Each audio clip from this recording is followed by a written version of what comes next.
Bonjour, je m'appelle Chloé Hardy, je suis dentiste spécialisée en prothèses et je suis en cours de thèse de doctorat, mais je suis déjà enseignante et impliquée dans pas mal de cours à la fois théoriques, pratiques et cliniques en dentisterie à l'UC Louvain. En dentisterie à l'UC Louvain, on a adapté évidemment nos examens. Il y a une partie qui se passe maintenant en distanciel sur des logiciels de type Testui où les étudiants font leur examen à distance.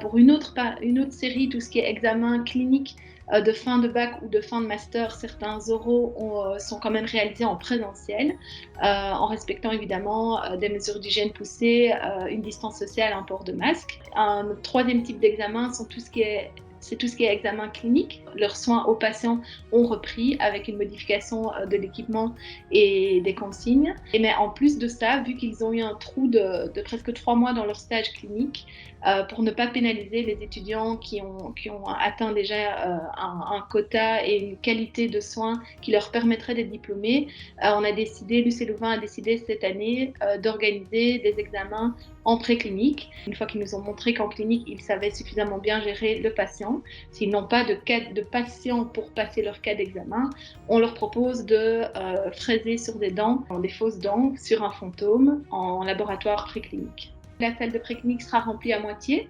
parce que du coup, on va mettre les étudiants seulement un siège sur deux pour qu'il y ait une distance sociale suffisante respectée.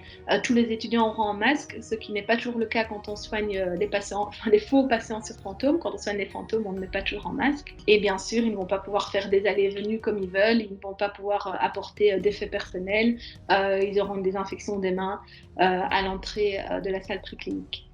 Dans mes cours à moi, ce qui a été adapté aussi, c'est qu'il y a une série de discussions autour de cas cliniques qu'on n'a pas pu faire aussi bien cette année que d'habitude, parce que j'ai l'habitude de faire passer des modèles de bouche de main en main dans les auditoires, de réfléchir en projetant des radios, de réfléchir sur les cas, sur la meilleure manière de soigner les patients. Et ça, du coup, c'était impensable en cette période de pandémie, de confinement. Donc l'enseignement était un peu différent, on a fait certaines choses via Teams, mais c'est pas la même chose en distanciel. Et donc on a prévu l'année prochaine, quand ces étudiants seront en Master 2, de rajouter des séminaires pour qu'ils ne passent pas à côté de cet enseignement qui nous paraît essentiel.